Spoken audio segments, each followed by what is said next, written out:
तो ये आपकी यूनिट से मेजरमेंट की सबसे पहली डीपीपी है और ज़्यादातर इसमें कुछ टॉपिक्स जो है थ्योरेटिकल है। विच ऑफ द फॉलोइंग, पहला जो कहता है आपका विच of the following is not a fundamental quantity, इनमें से कौन सा जो है फंडामेंटल क्वांटिटी नहीं है। कौन सा बेटा? वर्क, यानी कि लास्ट ऑप्शन। ठीक है। दूसरा, विच of the following is not a derived unit, kilogram है ना, किलोग्राम एक फंडामेंटल यूनिट है तो वो डिराइव्ड यूनिट नहीं हुआ, तो सेकेंड का सी।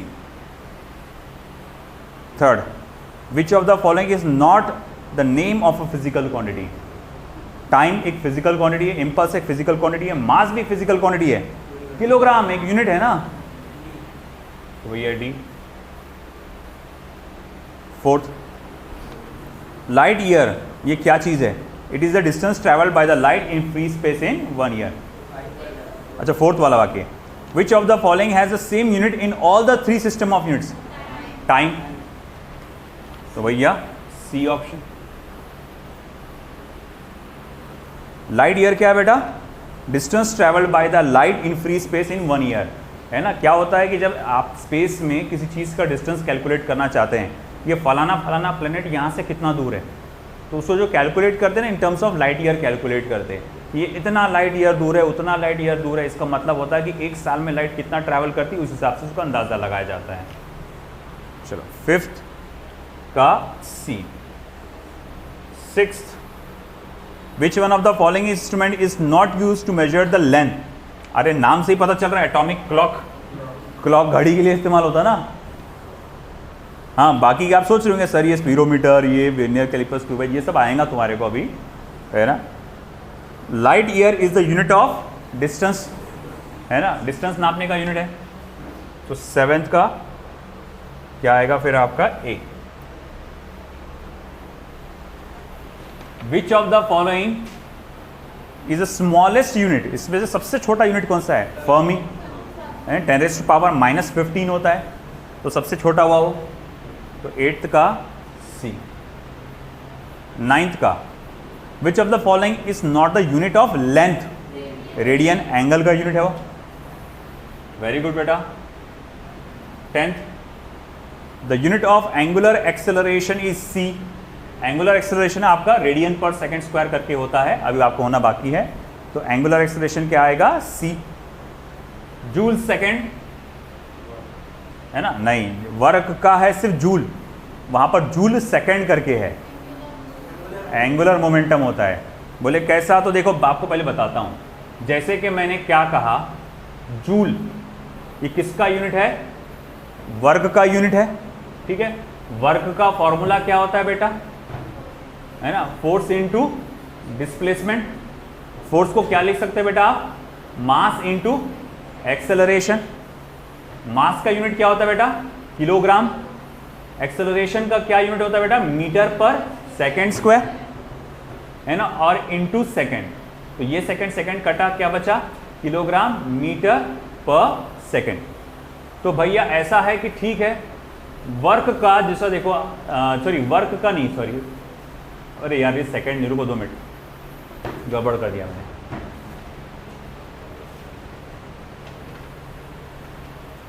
वर्क का फॉर्मूला फोर्स इनटू डिस्प्लेसमेंट, फिर फोर्स को आप लिखेंगे मास इनटू एक्सेलरेशन, तो किलोग्राम मीटर पर सेकेंड स्क्वायर, और ये हो जाएगा फिर किलोग्राम, हाँ किलोग्राम मीटर पर सेकेंड स्क्वायर, इतना रहने दो बस, ठीक है। तो आपका ये किसका हो गया बेटा? ये वर्क का, वर्क का यूनिट जो है आपका क्या आएगा? किलोग्राम मीटर पर सेकेंड स्क्वायर। फिर से देख लो, वर्क का फॉर्मूला क्या होता है? Force into displacement. फोर्स का फॉर्मूला क्या होता है? Mass into acceleration. अब देखो यहां पर कि फोर्स को या फिर सॉरी वर्क का मैं अगर यूनिट लिखता हूं यहां पर, तो वर्क का यूनिट क्या लिखा जाएगा? किलोग्राम मीटर पर सेकेंड स्क्वायर। फोर्स का देखो ये मास का आ गया किलोग्राम, और एक्सेलरेशन का क्या आ गया? मीटर पर सेकेंड स्क्वायर। तो मैंने वर्क का यूनिट यहां लिख दिया क्या? किलोग्राम मीटर पर सेकेंड स्क्वायर, ये वर्क का यूनिट लिख दिया मैंने, है ना। या फिर मैं ये भी लिख सकता हूं कि भैया ये जूल का यूनिट है, या जूल का कन्वर्जन है किलोग्राम मीटर पर सेकेंड स्क्वायर। जूल का कन्वर्जन है किलोग्राम मीटर पर सेकंड स्क्वायर। मैं जानता हूं वर्ग का यूनिट क्या होता है, जूल होता है। मैंने अभी अभी पता लगाया कि वर्ग का एक और यूनिट होता है, क्या हुआ, डिस्प्लेसमेंट का।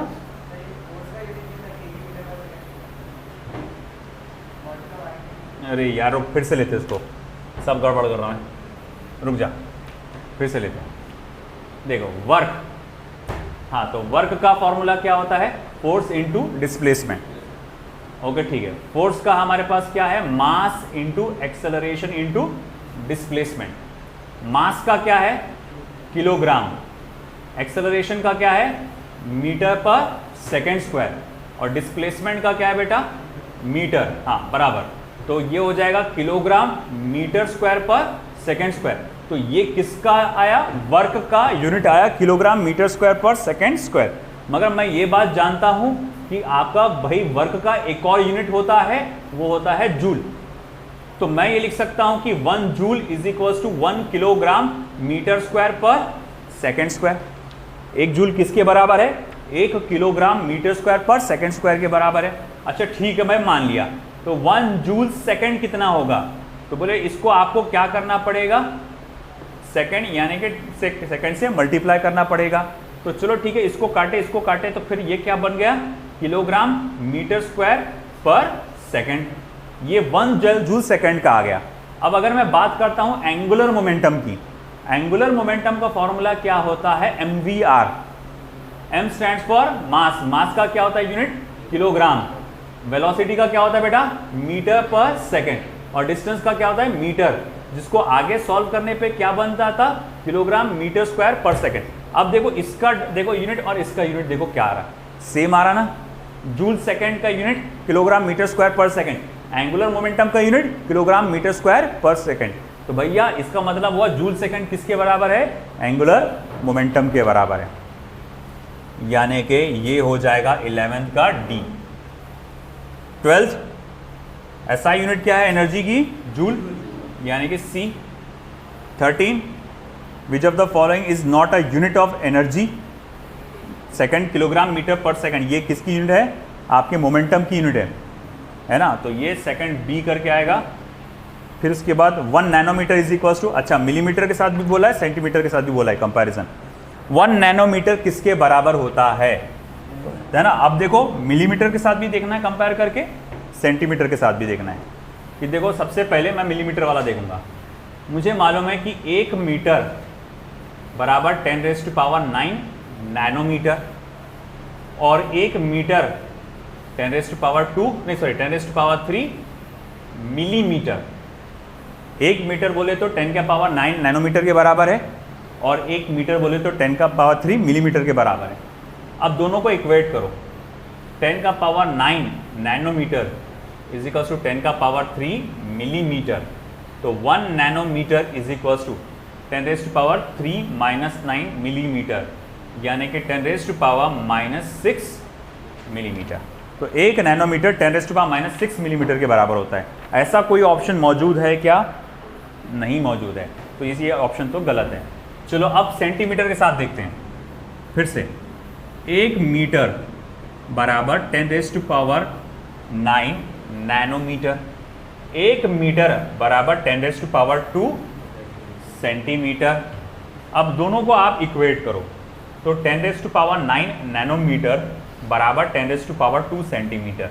करना क्या बेटा, मालूम है, सिंपल सी 1 मीटर के फॉर्म में सब देखने का, फिर दोनों RHS को इक्वेट करने का, फिर आगे क्या, आपने को 1 नैनोमीटर की वैल्यू चाहिए, तो 10⁻⁹ को उधर ट्रांसफर कर देने का। तो 1 नैनोमीटर इज इक्वल टू 10⁻², उधर जाएगा तो ये -9 हो जाएगा सेंटीमीटर, यानी 10⁻⁻7 सेंटीमीटर। है क्या ऑप्शन में, कौन सा वाला है, सी है ना। तो 14 का क्या आएगा बेटा, सी आएगा। चलिए 15 का क्या आएगा, फिर माइक्रोन को यानी माइक्रोमीटर को आपको उसको रिलेट करना है सेंटीमीटर के साथ।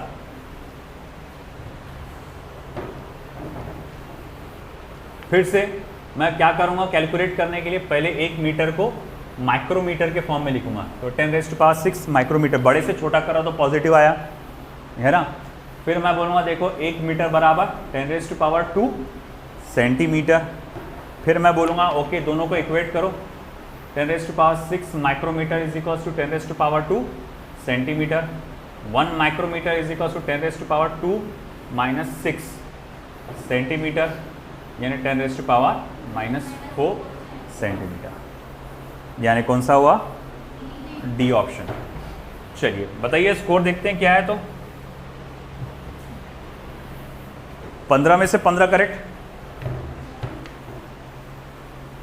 14 अच्छा है, वेरी गुड। कौन सा रॉन्ग हुआ? 14th वाला, बाकी सब सही आ गए, चलो अच्छी बात है। 13 का स्कोर, कौन से 2 रॉन्ग हुए? हाँ हाँ चलो अच्छी बेटा। आपका?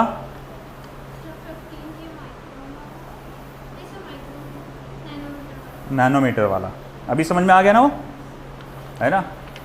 अच्छा ठीक है। अच्छा 12 का स्कोर कम हो गया, ठीक है, बस इससे नीचे नहीं जा सकते अब, वही हो गया। कौन से 3 रॉन्ग हो गए? सॉरी बेटा।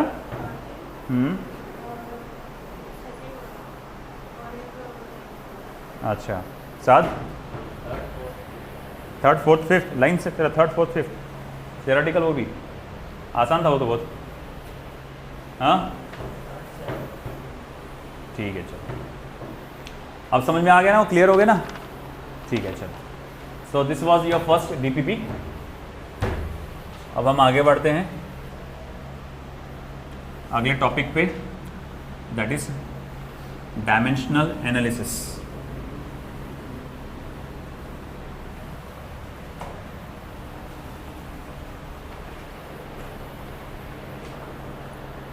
ले रिजवान रख लीजिए डीपीपी।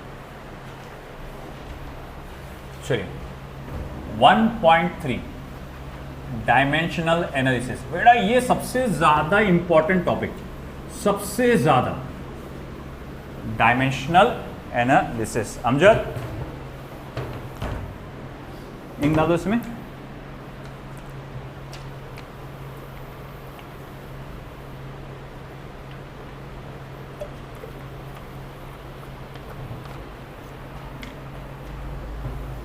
यूनिट्स पर आपने जो पढ़ा, सिस्टम ऑफ यूनिट्स, शायद ही हो ऐसा, rarest of the rare chance कि उस पर डायरेक्ट कोई क्वेश्चन आए तुम्हारे को, है ना? क्योंकि ये बहुत ही बेसिक वाली चीज़ हो जाती है।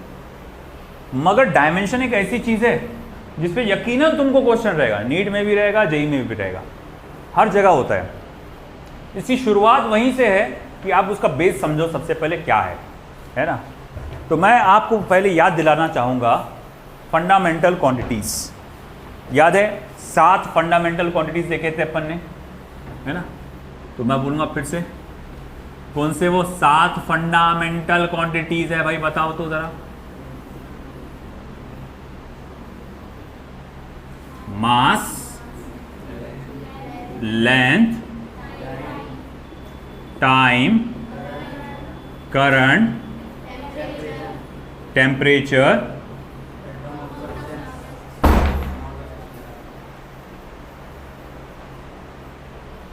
amount of substance,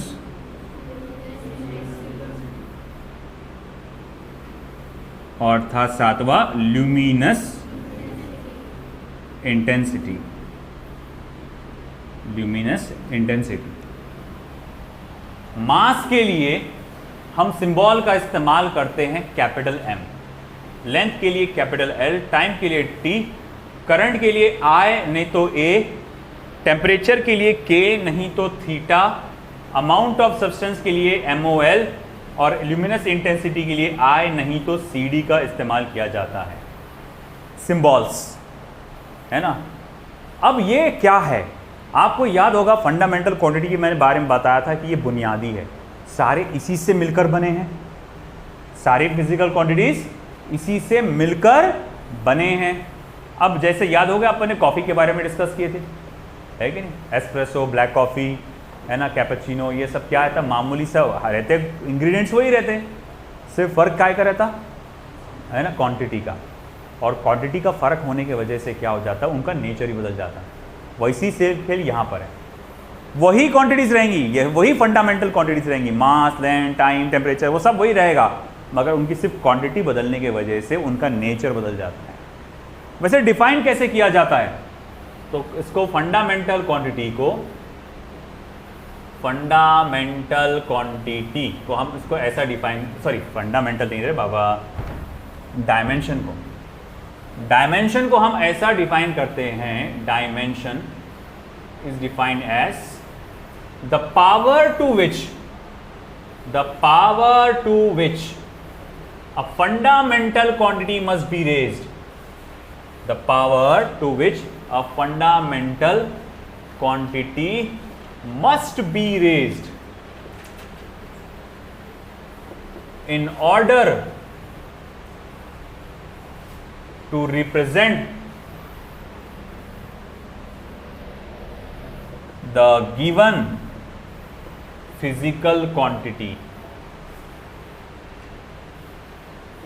किसी फिजिकल क्वांटिटी को रिप्रेजेंट करने के लिए फंडामेंटल क्वांटिटी का कितना पावर आपको देना है, उसे हम लोग कहते हैं क्या बेटा, डायमेंशंस।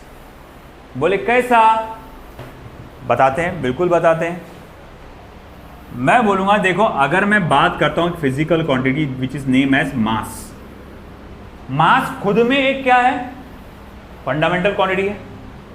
तो जब मैं उसका डायमेंशन लिखूंगा, स्क्वायर ब्रैकेट में लिखते हैं, इसका डायमेंशन लिखूंगा, तो मुझे क्या करना है बेटा, इनमें से बताना कि इसमें मास के अंदर इनमें से कौन कौन से फंडामेंटल क्वांटिटीज आती हैं। मैं बोलूंगा यार ये 7 में से तो एक ही फंडामेंटल क्वांटिटी आती, दैट इज मास। तो फिर मैं लिखूंगा m का पावर 1 मल्टीप्लाई बाय l का पावर 0 मल्टीप्लाई बाय t का पावर 0 मल्टीप्लाई बाय i का पावर 0 मल्टीप्लाई बाय k का पावर 0 मल्टीप्लाई बाय mol का पावर 0, है ना, मल्टीप्लाई बाय cd का पावर 0। ऐसा लिखूंगा कि भैया इसमें सिर्फ मास है, ये सब बाकी नहीं है, मगर इतना सब लिखने की ज़रूरत नहीं है। आप चाहे तो सिर्फ 3 भी लिख सकते, बेसिक वाले, मल्टीप्लिकेशन में साइन नहीं डालते अपन, ऐसे लिखते। आप चाहे तो सिर्फ ये लिख सकते बेसिक वाले, m1 l0 t0, या फिर आप चाहे तो सिर्फ और सिर्फ m1 भी लिख सकते हैं। बात समझ रहे ना आप? आपको सिर्फ यही लिखना है, ये नहीं लिखने की ज़रूरत, 7 के साथ लिखने की ज़रूरत नहीं। इन 7 में से सिर्फ वही लिखो जो जिसका पावर 0 से हटकर है, या आपको फिर भी लिखना है तो कम से कम आप 3 लिख सकते हैं, बाकी से उतना सब लिखने की ज़रूरत नहीं। जैसे कि एग्जाम्पल के तौर पे मैं अगर कहूँगा, वैसे ही मेरे पास एक फंडामेंटल क्वांटिटी है एरिया। एरिया का फॉर्मूला क्या होता है? लेंथ इंटू ब्रेथ होता है। एरिया ऑफ रेक्टेंगल की अगर मैं बात करूंगा, लेंथ इंटू ब्रेथ होता है। अच्छा ठीक है, अब अगर मुझे एरिया का डायमेंशन निकालना है तो क्या करना पड़ेगा? लेंथ के डायमेंशन से मल्टीप्लाई करना पड़ेगा ब्रेथ का डायमेंशन। लेंथ के डायमेंशन से मल्टीप्लाई करना पड़ेगा ब्रेथ का डायमेंशन। हाँ जी बिल्कुल सही है। तो फिर मैं आपसे पूछूंगा बेटा, लेंथ के डायमेंशन को आप कैसे रिप्रेजेंट करते हैं? तो बोले इनमें से लेंथ बोले तो कौन सा फंडामेंटल क्वांटिटी है? बोले एक ही चाहिए वाला, है कि नहीं? तो बोले ठीक है, तो उसको मैं लिखूंगा L उसका power 1 multiply by breadth, multiply by breath.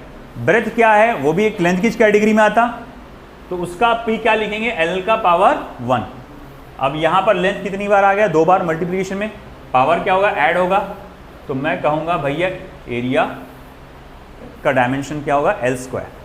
आप चाहे तो ऐसा भी लिख सकते हैं m0 L² T0।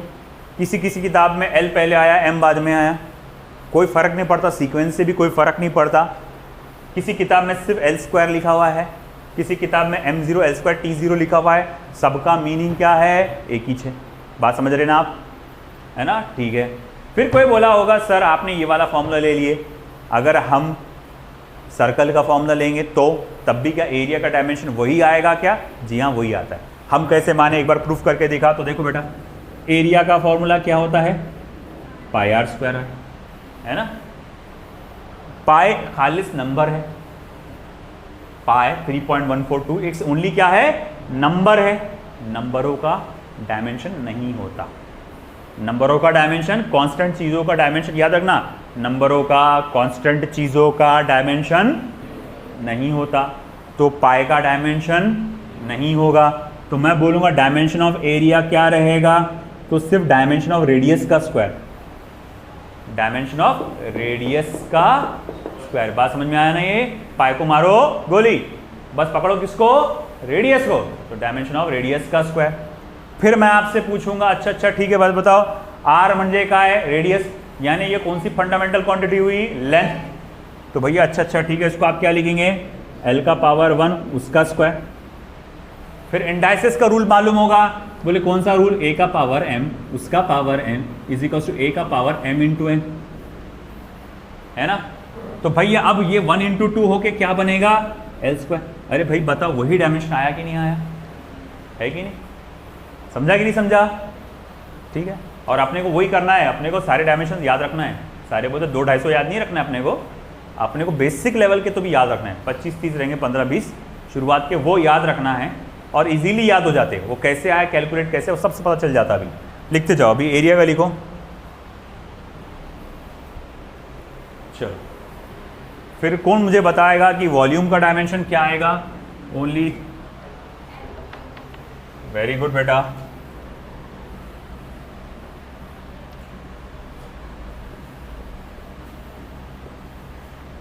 वॉल्यूम बोले तो क्या होता, length into breadth into height.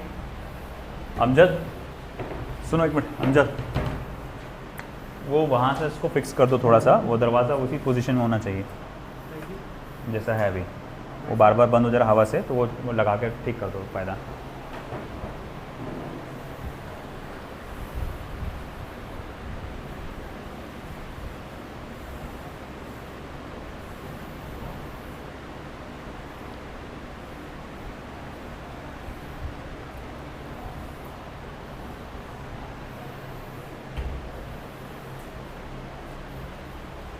ठीक है, बात आई वॉल्यूम के डायमेंशन की, तो dimension of length multiply by dimension of breath multiply bye dimension of height, है ना। मैं बोलूँगा लेंथ का डायमेंशन क्या आएगा, L1, ब्रेथ का डायमेंशन क्या आएगा, L1, हाइट का डायमेंशन क्या आएगा, L1। तीनों के तीनों तो कौन से हैं, लेंथ ही है ना, तो इसीलिए इस तरह से आएगा। और फिर ये देखो 3 बार मल्टीप्लाई हुआ तो पावर हो जाएंगे ऐड, तो ये क्या हो जाएगा, L3। ठीक है, चलिए अब देखो मुझसे पूछा गया स्पीड का डायमेंशन क्या आएगा। स्पीड का फॉर्मूला क्या होता है बेटा, डिस्टेंस अपॉन टाइम होता है ना, डिस्टेंस अपॉन टाइम होता है। डिस्टेंस एक फंडामेंटल क्वांटिटी है हाँ है ना, नहीं बोले सर, बोले नहीं है ना। मास लेंथ याद है, मैंने बोला था कि डिस्टेंस भी लेंथ की कैटेगरी में आता। तो डिस्टेंस एक फंडामेंटल क्वांटिटी है, टाइम भी एक फंडामेंटल क्वांटिटी है। तो आप डिस्टेंस की जगह क्या लिख सकते बेटा, L1, टाइम की जगह क्या लिख सकते बेटा, T1, है ना। अब क्या होगा, T1 जाएगा ऊपर, तो फिर ये हो जाएगा L1 T माइनस, समझा। ये डिनोमिनेटर में आया, उसको ऊपर ले गए L1 T माइनस 1, ये रहा स्पीड का डायमेंशन। ठीक है,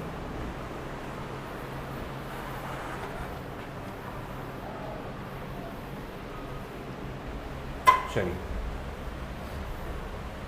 डेफिनेशन तो हो चुका होगा तुम्हारा डायमेंशन का।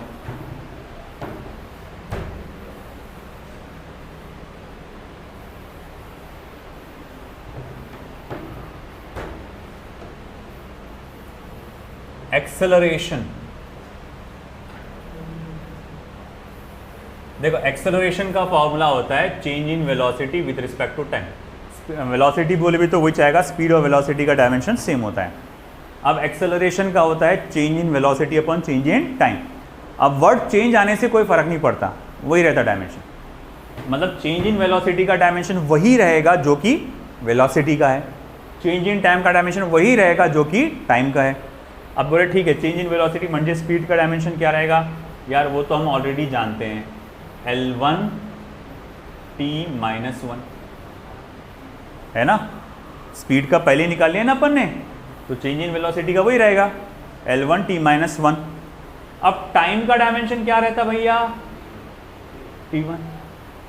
अब ये दोनों डिनोमिनेटर में है तो इनका क्या होगा, सब्ट्रैक्शन होगा, तो भैया एक्सेलरेशन का डायमेंशन क्या होगा फिर, L1 t माइनस 2। आई क्या बात समझ में बेटा, L1 t माइनस 2, ये हो गया फिफ्थ वाला। तो याद करो तो मास का डायमेंशन क्या था, m1, एरिया का L2, वॉल्यूम का L3, स्पीड या वेलोसिटी का L1 t माइनस 1, एक्सेलरेशन का L1 t minus 2। Once again बोलो, मास का क्या था m1, एरिया का L2, वॉल्यूम L3, स्पीड या velocity L1 t minus 1, speed या velocity L1 t minus 1, acceleration L1 t minus 2। समझ में आ रहा ना ये कैसा बन रहा, तो चलो ठीक है। अब अगला मेरे को बताओ तो, कौन बताता देखते हैं, मोमेंटम। मोमेंटम का जो फॉर्मूला बेटा आप लोगों को बता दूं, वो होता है मास इनटू वेलोसिटी। तो भैया देखो आप बताओ बेटा कि क्या होगा मोमेंटम का डायमेंशन, m1 t माइनस 1 ना, हाँ करेक्ट। तुम लोग मत बोलो, मतलब ये इनको बोल रहा मैं, आप लोग मत बोलो, आप लोगों का हो चुका हूँ। तो देखो भाई मोमेंटम का डायमेंशन क्या रहेगा, तो dimension of mass, dimension of velocity, बोले बिल्कुल सही। मास का डायमेंशन क्या रहेगा, m1, मास का डायमेंशन क्या रहेगा m1। वेलोसिटी का डायमेंशन, अरे वो वहाँ है ना, L1 t माइनस 1, बस इनको आपस में मल्टीप्लाई कर दो, m1 L1 t माइनस 1 आ गया, है कि नहीं मोमेंटम।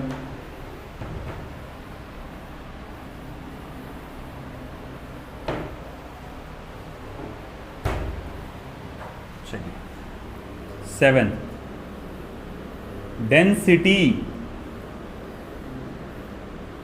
जिसको rho equals to mass upon volume से इंडिकेट करते हैं अपन। बताइए, देखते हैं कौन बताता सही, आराम से सुकून से।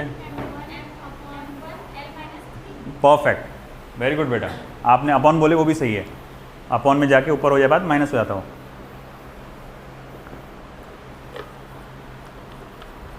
Good going. मास का डायमेंशन क्या रहेगा m1, वॉल्यूम का डायमेंशन क्या रहेगा L3, है ना।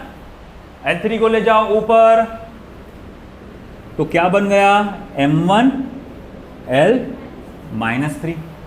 समझ में आया, चलो ठीक है, अच्छी बात है, वेरी गुड। 8 वाला फोर्स, फोर्स का फॉर्मूला है मास इनटू एक्सेलरेशन।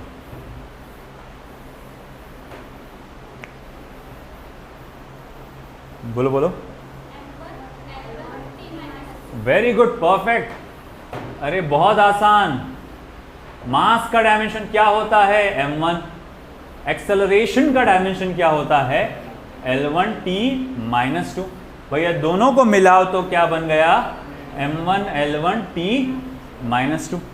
समझ में आया, फोर्स का डायमेंशन है ना, ठीक है।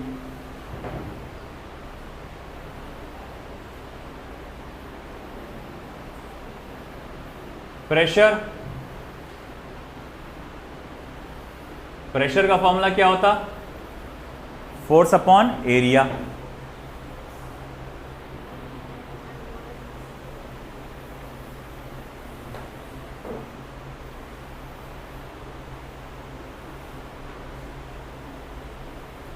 Pressure pressure pressure, force upon area. Force का क्या है m1 L1 t माइनस 2। हाँ फरहान, कर ओरली हो जाता हो तो दोनों का लिख, फोर्स का लिख, एरिया का लिख, फट से देखते से ही बोलेगा तो क्या आंसर उसका, फिर से बोलो। नहीं नहीं नहीं, वो तो फोर्स ही हुआ फिर। बोलो बेटा बोलो। नहीं नहीं, 2 नहीं होगा बेटा, करो कोशिश, बिंदास, अच्छा कर रहे हैं आप लोग, करो कोशिश, गलत आया कोई प्रॉब्लम नहीं, आपने को कोई प्रॉब्लम नहीं गलत आने पे। नहीं थोड़े से जगह रह गए। अच्छा चलो एक काम करो, फोर्स का क्या होता है डायमेंशन, m1 l1 t-2 होता है, ये मालूम है, ऊपर ही लिखा हुआ है। एरिया का क्या होता L2। अब L कहाँ है, डिवीजन में है ना, तो पावर क्या होंगे इनके, सब्ट्रैक्ट होंगे ना। इंडाइसिस का रूल क्या बोलता है, पावरों को क्या करो, सब्ट्रैक्ट करो। देखो यहाँ तो मास तो था नहीं, तो m1 जैसे कि वैसी, मास तो था नहीं तो m1 जैसे कि वैसी। हाँ L का क्या होगा, सब्ट्रैक्शन होगा, 1 में से 2 गया, कितना बच्चा, -1, तो m1 L -1 t-2, m1 L -1 t-2। आई बात समझ में। अब यहां पर मैं नीचे कुछ लिखने जा रहा हूं नोट करके, stress Young's modulus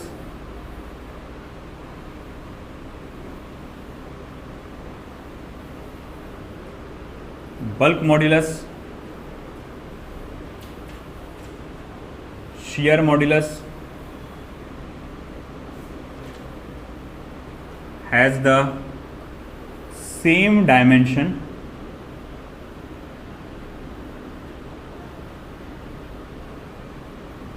as that of pressure। ये कुछ नाम याद रखो, stress, Young's modulus, bulk modulus, shear modulus has the same dimension of that of pressure, है ना।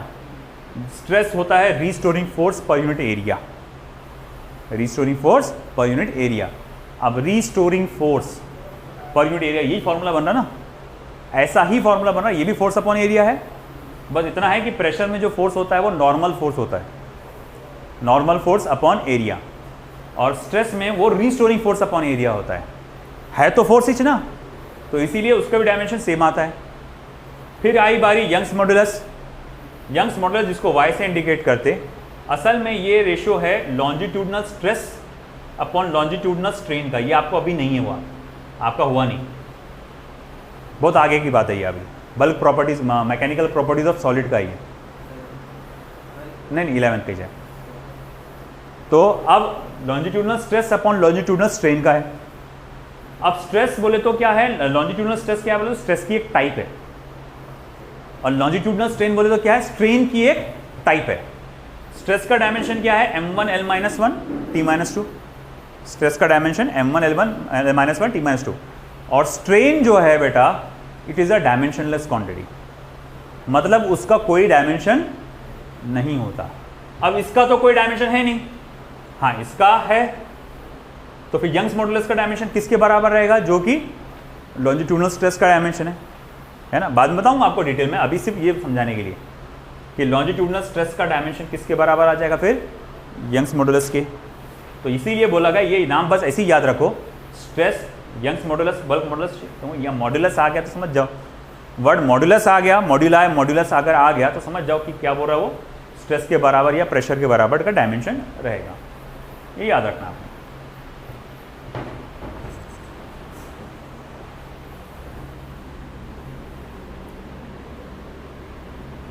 Next, work. वर्क का फॉर्मूला क्या होता है बेटा, फोर्स इनटू डिस्प्लेसमेंट। जरा बताओगे इसका क्या डायमेंशन आएगा, तो ट्राई करो, अच्छा कर रहे हैं आप लोग,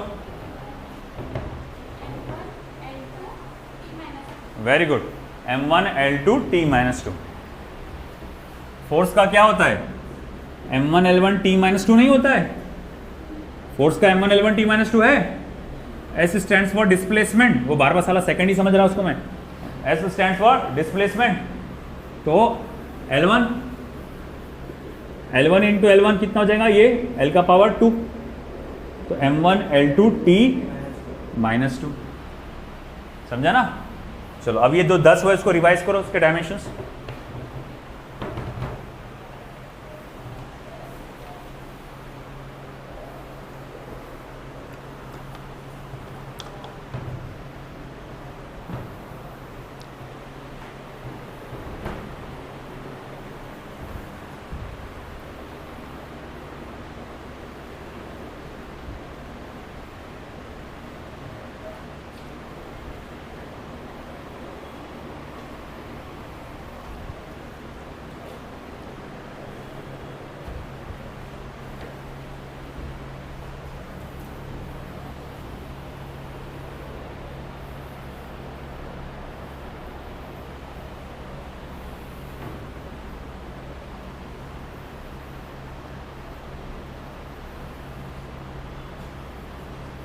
ये जो 10 हुए उसके डायमेंशन रिवाइज करो।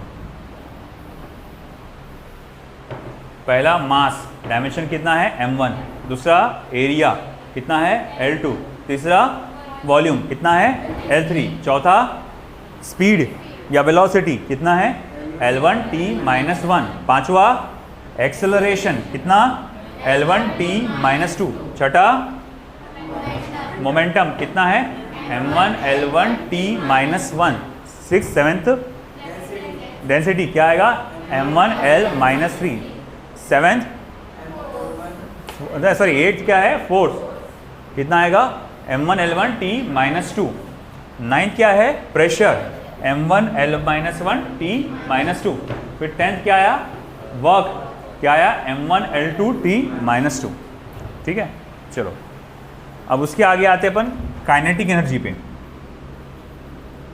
काइनेटिक एनर्जी, काइनेटिक एनर्जी का फॉर्मूला क्या है हाफ ऑफ mv², है ना। कौन बताएगा काइनेटिक एनर्जी का डायमेंशन क्या आएगा? मैं फिर से बात बता दूं, हाफ जो है नंबर है उसको डायमेंशन लेस होता है, उसको कोई डायमेंशन नहीं होता। तो dimension of mass in dimension of velocity का स्क्वायर, बताओ क्या आएगा? करो भाई कैलकुलेट, बोलो बोलो कौन सा?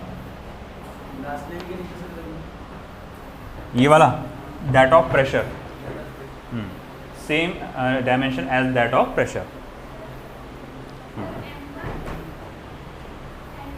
हाँ वेरी गुड, सेम है, बिल्कुल सेम जो वर्क का है। बोले कैसा? मास का डायमेंशन क्या होता है बेटा m1, वेलोसिटी का क्या होता है L1t-1, उसका पावर क्या है 2 है ना 2। अब आगे क्या m1 जैसे कि वैसे लिखो, कुछ नहीं, पावर को अंदर मल्टीप्लाई कर दो L2t-2, तो क्या हो गया m1 L2t-2। आई बात समझ में? मतलब वही डायमेंशन है जो कि आपका वर्क का है। अच्छा ठीक है। 12th potential energy, potential energy इसका फॉर्मूला mgh होता है।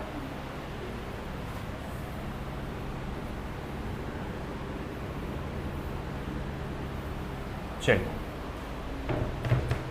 अब बोले चलो सर मास का तो मालूम है, h हाइट है वो भी मालूम है, स्मॉल g क्या होगा? मास, पोटेंशियल एनर्जी को u से भी इंडिकेट करते हैं। मास का डायमेंशन स्मॉल g का डायमेंशन h का डायमेंशन, मास का डायमेंशन क्या रहेगा m1, स्मॉल g का डायमेंशन क्या रहेगा? एक्सेलरेशन का वेरी गुड बेटा, क्या है एक्सेलरेशन का डायमेंशन L1t-2 और h का डायमेंशन L1। स्मॉल जी है क्या? एक्सेलरेशन ड्यू टू ग्रेविटी, है तो एक्सेलरेशन ही ना, बस ग्रेविटी की वजह से है वो, तो एक्सेलरेशन को तो हम लोग जानते हैं ना। तो L1t-2, तो भैया क्या हुआ फिर? ये m1 जैसे के तैसी, L2 जैसे के तैसी, t-2 है ना। मतलब ये पता चला अरे भैया पोटेंशियल एनर्जी भी सेम है, वर्क का डायमेंशन देती है। चलो ठीक है, नेक्स्ट सट्टा टॉर्क। टॉर्क का फॉर्मूला है R into F, perpendicular distance into force.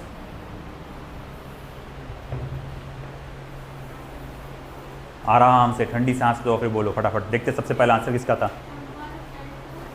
Very good बेटा, very perfect. m1 L2t-2 again. बोले कैसा सर कुछ भी, कितनी बार एक ही चाह रहा, बस आखिरी बार बेटा, इस बार अब नहीं आएगा। आखिरी बार मतलब इसका आखिरी बार है। r की वैल्यू, r का r बोले तो डिस्टेंस है, इसका डायमेंशन L1, फोर्स का dimension m1 L1t-2, L1 L1 क्या हो जाएगा बेटा फिर m1 L2t-2। आया समझ में? टॉर्क का डायमेंशन है ना। तो हमने देखा भाई कि टॉर्क का डायमेंशन आएगा m1 L2t-2, पोटेंशियल एनर्जी का भी वही है, काइनेटिक एनर्जी का भी वही है, और है ना, वर्क का भी वही है m1l2t - 2। ये क्वेश्चंस ऐसे आते हैं कि विच of the given following physical quantities has the same dimension, ऐसे क्वेश्चंस आते हैं, इसीलिए मालूम होना जरूरी है। आया क्या समझ में? चलो 2 और ले लेते।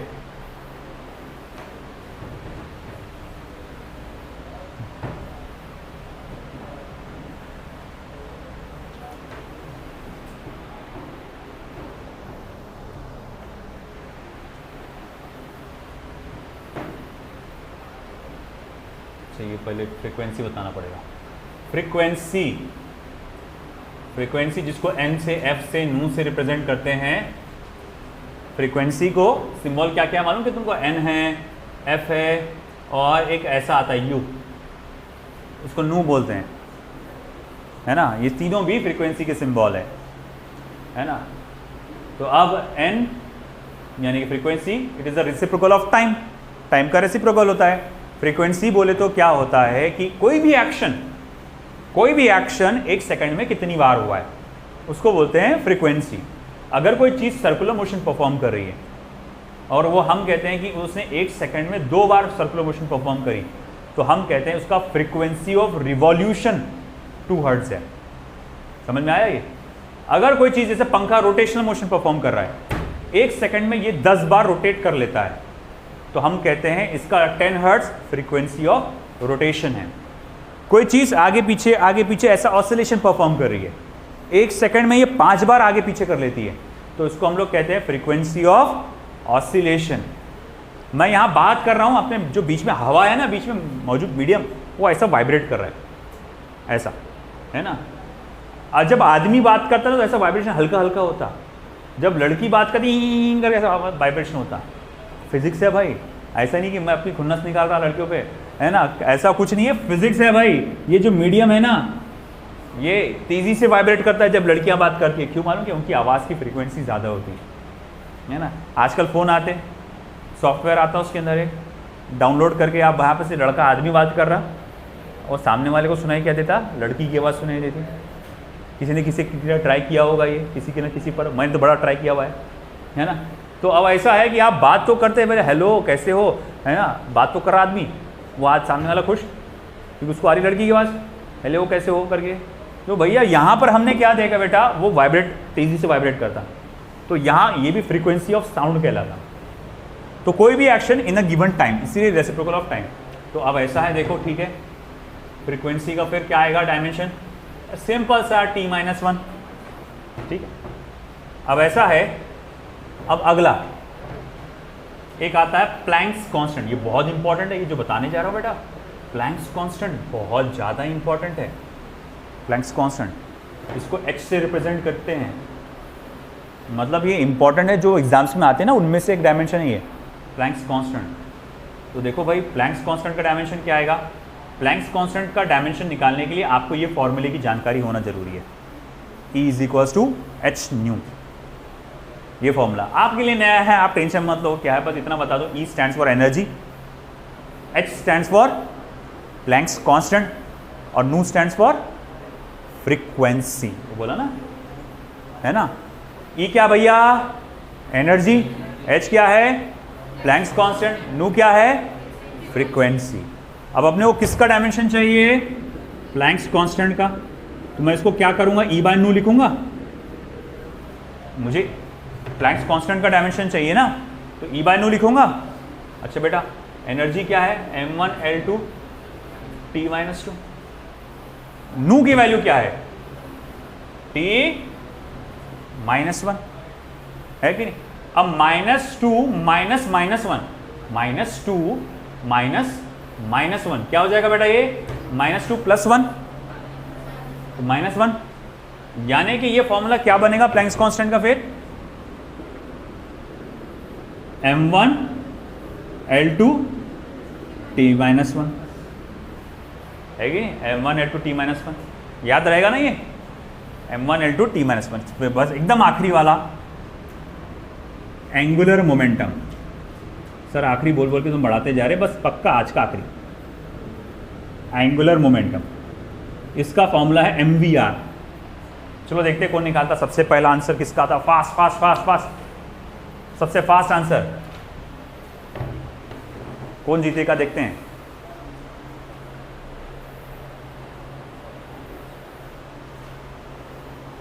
फास्ट जल्दी,